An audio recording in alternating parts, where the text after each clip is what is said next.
मनुष्य के सारे संबंधों का आधार है अपेक्षा। पति कैसा हो जो मेरा जीवन सुख और सुविधा से भर दे। पत्नी कैसी हो जो सदैव मेरे प्रति समर्पित रहे। संतान कैसी हो जो मेरी सेवा करे, मेरा आदेश माने।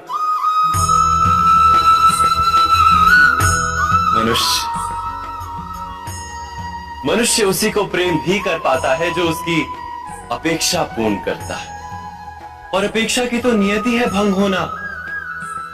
कैसे? क्योंकि अपेक्षा मनुष्य के मस्तिष्क में जन्म लेती। कोई अन्य व्यक्ति उसकी अपेक्षाओं के बारे में जान ही नहीं पाता। पूर्ण करने की प्रामाणिक इच्छा हो तब भी कोई मनुष्य किसी की अपेक्षाओं को पूर्ण नहीं कर पाता। और वहां से जन्म लेता है संघर्ष। सारे संबंध संघर्ष में परिवर्तित हो जाते। पर मनुष्य अपेक्षा को संबंध का आधार ना बनाए और स्वीकार करे केवल संबंध का आधार, तो क्या ये जीवन स्वयमेव सुख और शांति से नहीं भर जाएगा? स्वयं विचार कीजिएगा।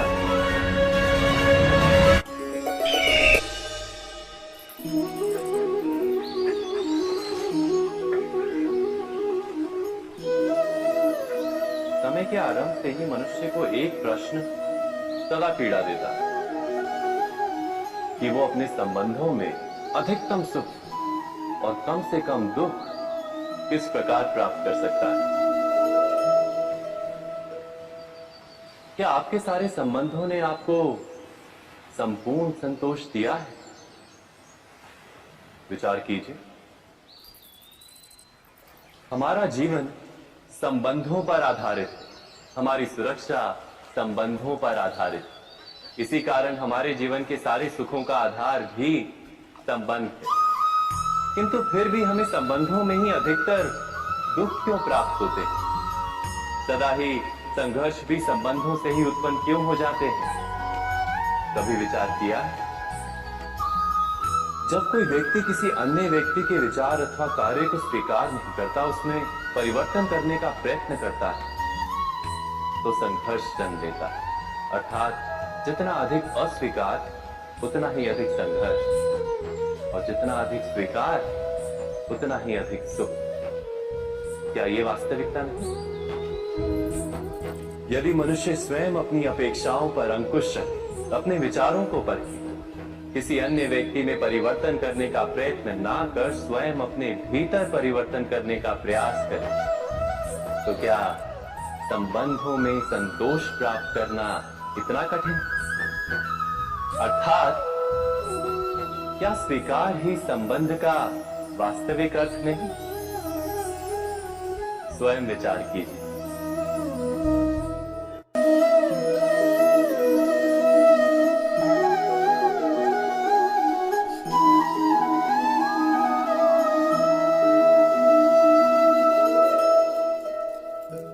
जब किसी व्यक्ति को किसी घटना में अन्याय का अनुभव होता है, तो वो घटना उसके अंतर को झकझोर देती। समस्त जगत उसे अपना शत्रु प्रतीत होता है। अन्याय लगने वाली घटना जितनी बड़ी होती है, मनुष्य का हृदय भी उतना ही अधिक विरोध करता है। उस घटना के उत्तर में वो न्याय मांगता है, और ये योग्य भी है। वास्तव में समाज में किसी भी प्रकार का अन्याय व्यक्ति की आस्था और विश्वास का नाश है। किंतु ये न्याय क्या है? न्याय का अर्थ क्या है? अन्याय करने वाले को अपने कार्य पर पश्चाताप हो और अन्याय भुगतने वाले के मन में फिर से विश्वास जगे समाज के प्रति। इतना ही अर्थ है ना न्याय का। किंतु जिसके हृदय में धर्म नहीं होता, वो न्याय को छोड़कर बैर और प्रतिशोध को अपनाता है। हिंसा के बदले प्रतिहिंसा की भावना लेकर चलता है। स्वयं भोगी हुई पीड़ा से कहीं अधिक पीड़ा देने का प्रयत्न करता है और इस मार्ग पर चलते अन्याय को भुगतने वाला स्वयं अन्याय करने लगता है। शीघ्र ही वो अपराधी बन जाता है, अर्थात न्याय और प्रतिशोध के बीच बहुत कम अंतर होता है और इसी अंतर का नाम है धर्म। क्या ये सत्य नहीं? स्वयं विचार कीजिए।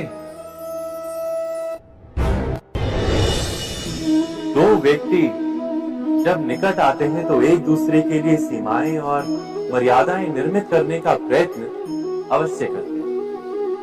हम यदि सारे संबंधों पर विचार करें तो देखेंगे कि इन सारे संबंधों का आधार यही सीमाएं हैं जो हम दूसरों के लिए निर्मित करते हैं। और यदि अनजाने में भी कोई अन्य व्यक्ति इन सीमाओं को तोड़ता है तो उसी क्षण हमारा हृदय क्रोध से भर जाता है। इन सीमाओं का वास्तविक रूप क्या है? क्या हमने कभी विचार किया?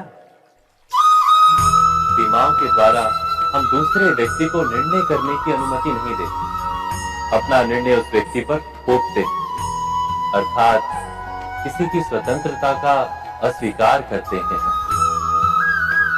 और जब स्वतंत्रता का अस्वीकार किया जाता है तो उसका हृदय दुख से भर जाता है और जब वो सीमाओं को तोड़ता है तो हमारा हृदय क्रोध से भर जाता है। क्या ऐसा नहीं होता?